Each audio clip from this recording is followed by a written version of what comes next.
Mira, si tú vas como italiana, tienes que darte como italiana, porque es que eso es tan chiquito que enseguida te conoce todo el mundo. Pues esto es como... Vas a almorzar a un lugar, te conocen enseguida que es la italiana fulana de tal. Italiana, alemana. O alemana. Entonces, si enseguida te reconocí, pues enseguida te graban. Por eso es que lo que tú... Y una mujer es mucho más todavía. Por eso, pero mucho es más como el llamativo. problema de la... Por eso, lo mejor que hay es que sacar de ciudadanía, hacerse ciudadano Pero boliviano. sí... Sin sacar documentos bolivianos. Que digan ahí mismo dentro del documento, nacida en Alemania, pero ciudadana boliviana.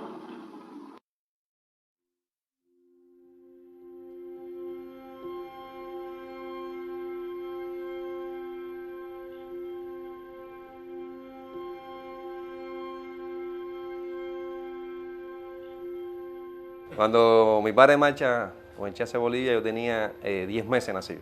Yo tenía 6 años de edad y era el mayor de 3 hermanos. Si tú me pides que yo hoy tenga una imagen de mi papá, es imposible. Y te podrás imaginar a un niño de 5 años tratando de acumular información, ¿no?, para poder hacerse esa imagen.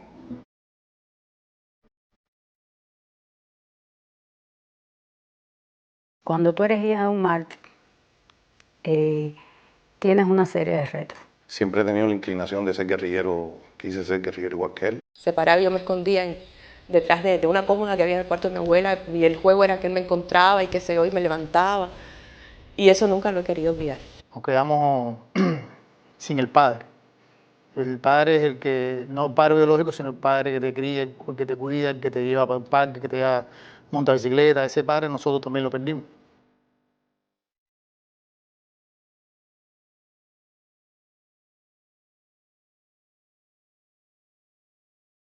Fueron personas que nos arriesgaron mucho, triunfa la revolución, siguen metidos en el proceso.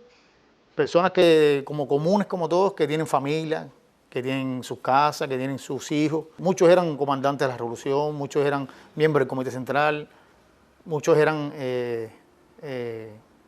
compañeros de un prestigio, ¿no?, en la revolución. Mi papá, antes de ir para Bolivia, fue jefe de la retaguardia, estando en la Sierra de Che.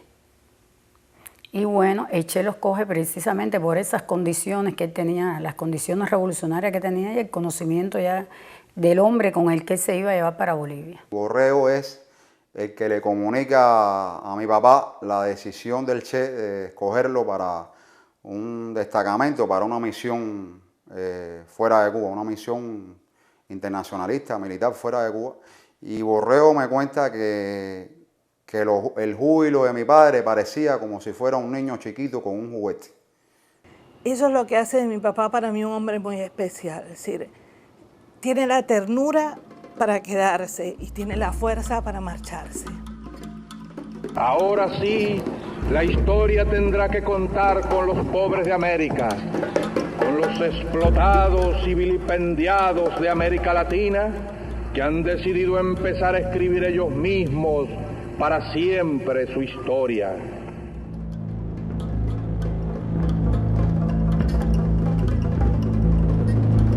Julio Antonio y Tabito.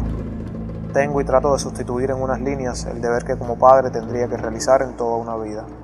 Como su madre les dirá, ya yo me separo de ustedes, pero no los abandono. Dejaré de verlos, pero no los olvido. Mi niño, no puedes imaginarte las alegrías que yo sentí al verte en las fotos acompañando a tu mamá. Veo que cada día creces más y te conviertes, poco a poco, en un digno representante de tu padre.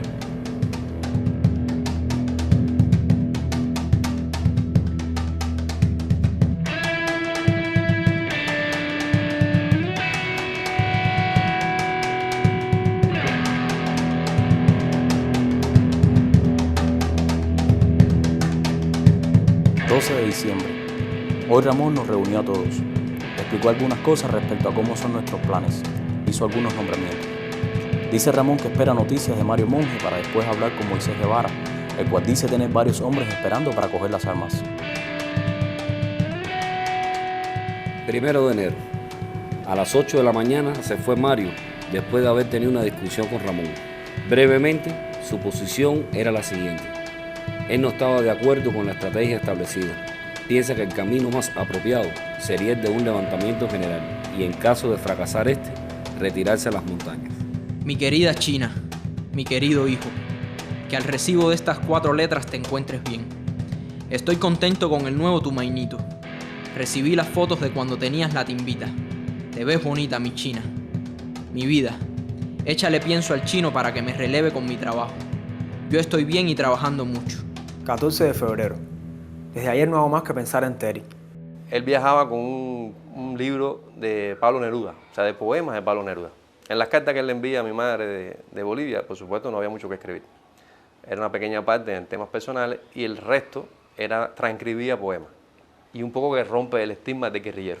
Por ejemplo, en el diario aparece una parte, él escribe: hoy liberé una mariposa, una telaraña. ¿Quién se imagina un guerrillero con una mochila, mal comido, en ese entorno, que se detenga en su paso a liberar una mariposa o una telaraña?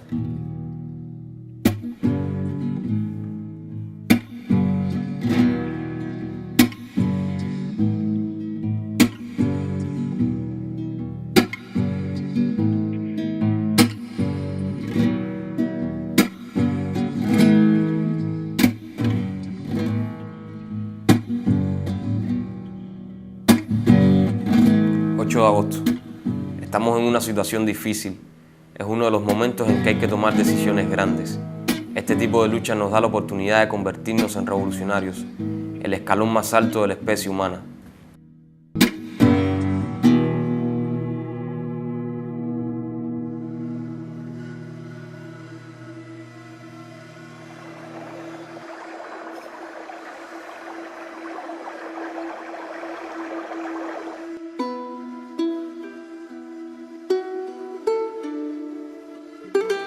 ...7 de octubre.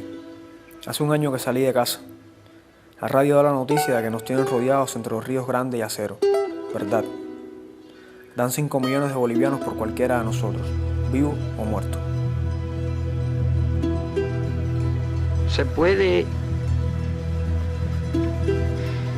hacer muchas imitaciones, pero es imposible hacer una imitación de lo que constituye casi los rasgos más sutiles de la personalidad, del gesto, de todas las cosas, la fisonomía de una persona.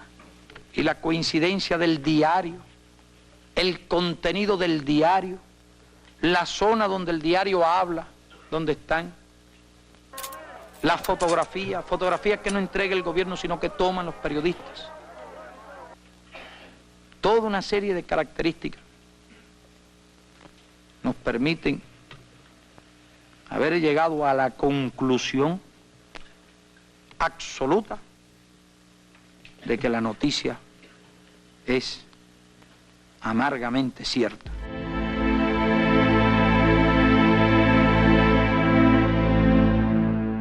Al papá de él le gustaba mucho oír las emisoras. Él tenía un radio, era un gallego, y tenía un radio de eso de bombillo, y él siempre, todas las noches lo oía. Y parece que ahí, en La Voz de las Américas, creo, en una emisora de esa, él oyó de la muerte de Miguel, ¿no? Y entonces enseguida viajó a La Habana y empezó a averiguar con mi mamá a ver qué sabían de... Pero bueno, mi mamá ni sabía que estaban allá. Mi hermano pensaba que su papá estaba estudiando en la Unión Soviética. Y ella le dicen traumáticamente a otro muchacho, le dice: mira, el papá este fue el que se murió en tal lado. Y el papá, mi papá se murió. Entonces es que mi hermano se entera bruscamente. Bueno, mi hermano se quedó medio gago. Toda la historia esa que uno de los niños chiquitos que sufre la pérdida del papá y la forma que le dieron la noticia. Y entonces, bueno, ahí fue mi hermano, se enteró esa parte así. Yo era chiquito y me enteré al tiempo, ¿no? Papá no está. Y ya me fui creciendo.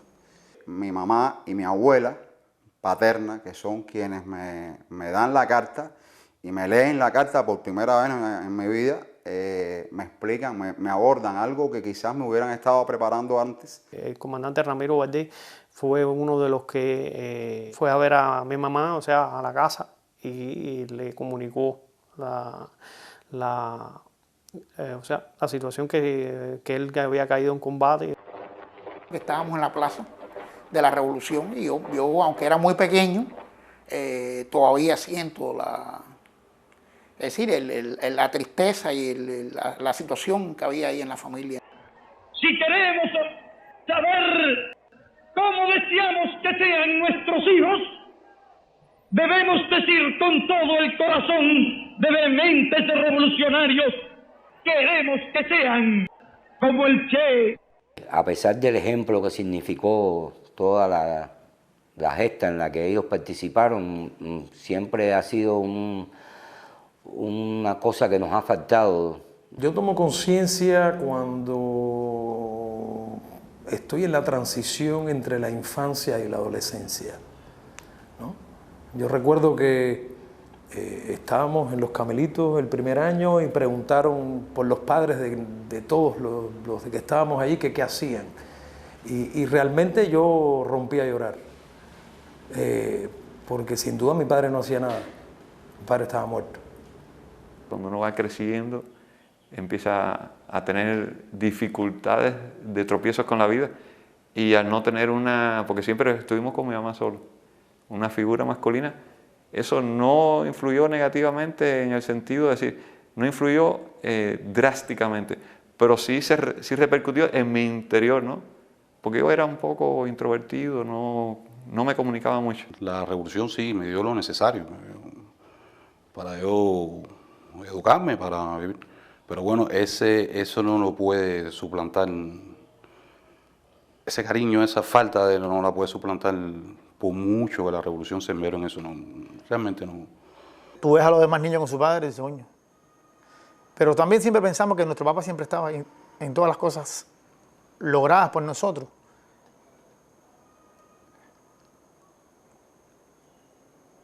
Ellos estaban ahí, tanto el mío como el de los demás.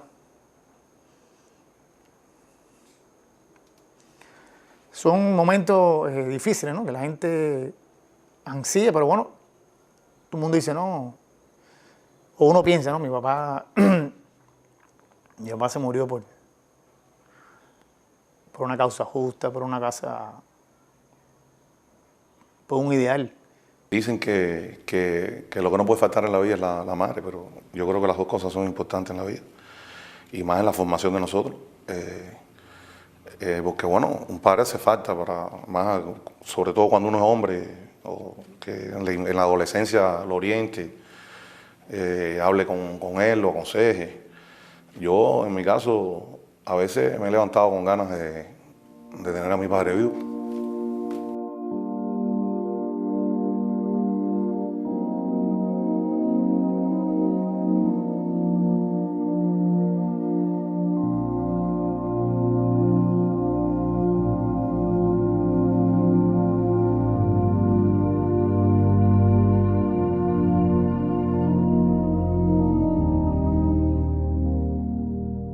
Muchos años yo me adapté un poco a la circunstancia de que bueno, mi padre está en la selva boliviana, ahí con la naturaleza de ese lugar agreste que después conocí. Muchos años te puedo decir que pensé que algún día podía pasar algo y que iba a aparecer vivo, algo, no sé, cualquier historia de niño, como un crusoe o algo por el estilo. Yo me entero de ese proceso por una compañera mía que trabajaba en el Laboratorio Central de Criminalística y me dice que se está haciendo una investigación, que se están buscando los restos, que bueno, todavía no lo había aprobado el gobierno de Bolivia. Y bueno, a raíz de eso ella fue periódicamente contándome las cosas que habían hecho, lo que pasaba, después ya se hizo públicamente. Para nosotros fue un hecho muy grande, o sea, muy significativo, que después de tantos años se diera algo que ya por los años que habían transcurrido, por la situación que había en Bolivia como tal, que no había ninguna posibilidad de poder recuperar los restos de ellos. Nunca, después de tantos años que habían pasado, nos imaginamos que se pudiera llegar a cumplimentar ese deseo de todos los familiares. Porque mientras tanto era como ser hijo de nadie. De una foto, de una historia linda.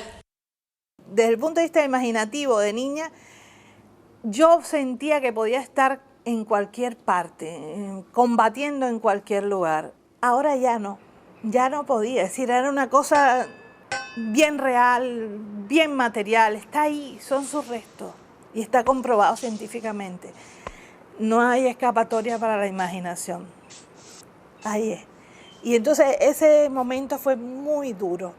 Fue realmente quizás llegar a la certeza de que es verdad, de que fue asesinado, de que está muerto.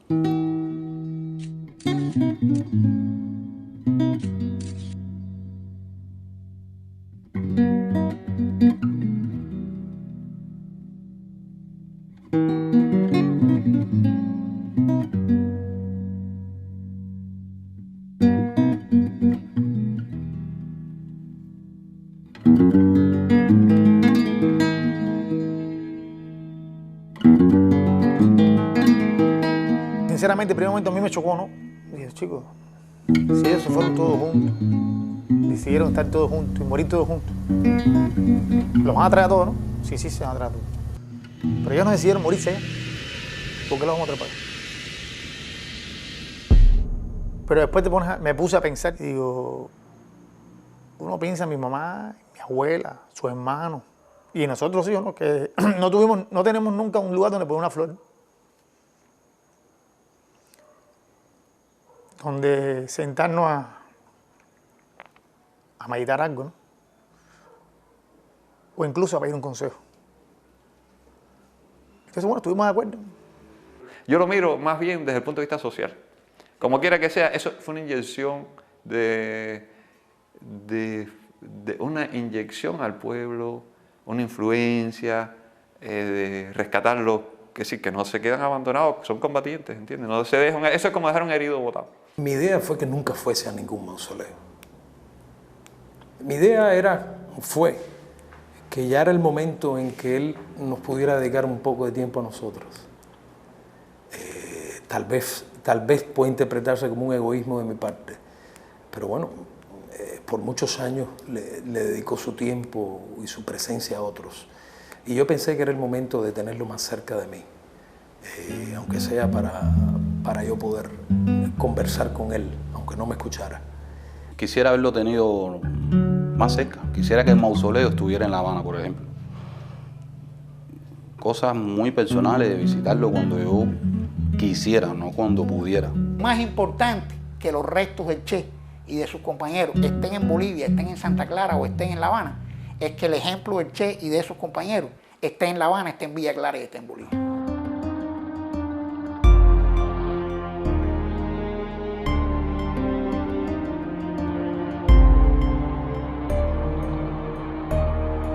Fue como una consumación de la muerte. Cuando te digo consumación de la muerte, es que bueno, a él lo mataron, pero ¿a dónde llegó o dónde estaba? Aunque hubiesen sido restos, ¿no? Y desde el momento que aparecieron los restos, al menos ya esa persona ya fue más cercana. O sea, aquella imagen ideal se fue haciendo más real. En el monumento, en el MINFAR, en la sala Granma, que se nos pide la entrada de un hijo, como una entrega formal de esos restos, que es el primer momento que me enfrento a algo material de mi papá. Ahí estaba mi papá. Yo no te sé decir qué fue lo que sentí cuando vi aquella cajita. No sé, yo no sé si impactante. Impactante, fue terrible. Se materializó una cosa que era leyenda. Era como si hubiera muerto la segunda vez. Y bueno, fue muy duro realmente. Cuando llegaron los restos, ¿por qué no ves a tu padre?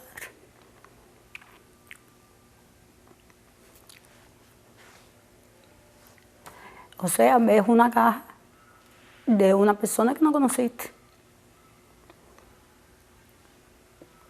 Mi abuela en una ocasión, le voy a hacer esta anécdota, en una ocasión cuando aparece el primer grupo, le dijo al comandante en jefe, a Fidel, que lo único que ella quería en su vida, antes de morirse, que tuvieran sus dos hijitos. En Santa Clara. Y Fidel le dijo, no se preocupe, Lucía, que nosotros no vamos a detenernos hasta que encontremos los restos de todos los combatientes.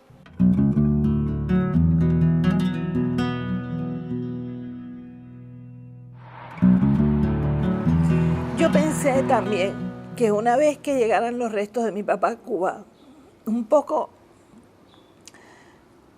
iba a pasar lo que me estaba pasando a mí, es decir, que la imaginación dejaba de existir, que ya tú sabías dónde estaban y tú un poco como que ese misterio, esa mística que había a su alrededor comenzaba a desaparecer. Error. Yo creía eso. No. Todos ellos, otra vez, volvieron como al combate.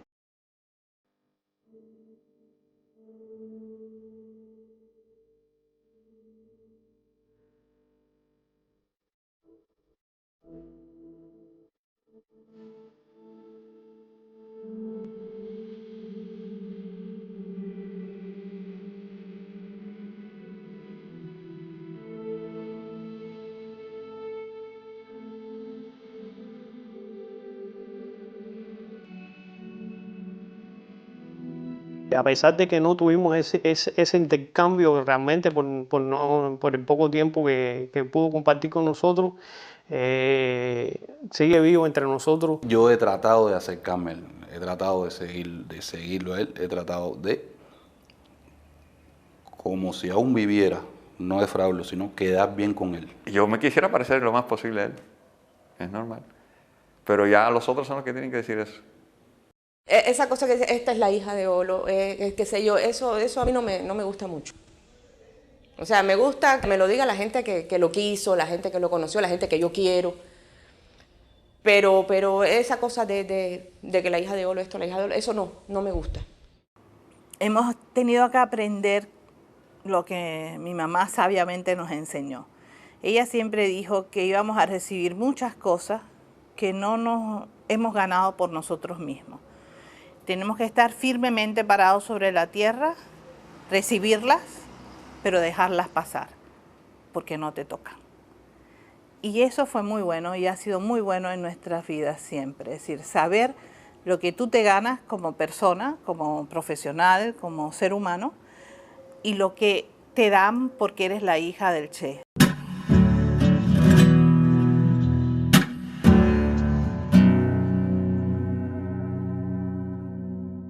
Sin duda dejó atrás algo, ¿no? Algo que por esa decisión no siguió el destino normal, el normal de una familia. En ese sentido tú le pudieras reprochar, ¿no? de que optó por pensar más allá de la familia, o sea, no pensar en la familia. Pero cuando tú te pones cuando piensas en lo que hizo, en por qué lo hizo, en qué pensó cuando tomó la decisión, realmente lo único que puedes hacer es respetársela. No te digo que hubiese querido vivir junto a mi padre y compartir con mi padre, y creo que inclusive hasta con mis hijas yo trato de, independientemente de todo el trabajo que tenga, dedicarle el tiempo que pueda, como sustituyendo el que no tuve yo. Yo tengo muy bien claro eso. O sea, un inicio de curso sin un padre que tuve yo, no lo quiero con mis hijas. Con un ideal tú te identificas y aunque sea mentira el ideal, tú te mueres ahí, ¿entiendes? Por eso te digo, se identifican con una idea positiva, una idea progresista, una idea que ellos creen que es justa, y por eso creo que es positivo, ¿no? Y considero así que el viejo se involucró en un evento favorable a la humanidad.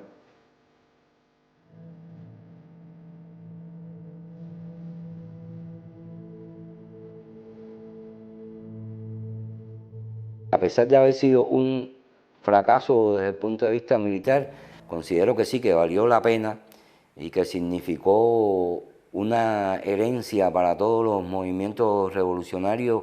Para Latinoamérica hace unos años no. O sea, hoy es otra Latinoamérica. Y un poquito hicieron ellos. Nosotros tenemos muchos elementos, no los tenemos todos, ¿no? Pero esa gente sí tenían todos los elementos. Fue la vida de ellos la que ellos decidieron poner en peligro. Y entonces nosotros no somos quienes para jugar que ellos hicieron mal o hicieron bien. Los hombres nunca pueden dejar de soñar, pero tampoco puedes pedirle a otra persona que haga realidad tu sueño. Es posible que pase lo que le pasó a ellos. No lo lograron, pero sembraron algo mostraron algo. Yo creo que no es si valió la pena o no. Yo creo que es si ellos hicieron lo que querían hacer. O sea, yo pienso que a ellos tú no puedes evaluarlo por el resultado que obtuvieron. Lo más importante es que ellos hicieron lo que querían hacer. Que no tuvieron éxito en ese momento, es verdad. Pero tuvieron la satisfacción personal de entregarse, de hacerlo e inclusive de morir. No hay espacio para juicios críticos, solamente hay espacio para alabarlos y para reconocerlos.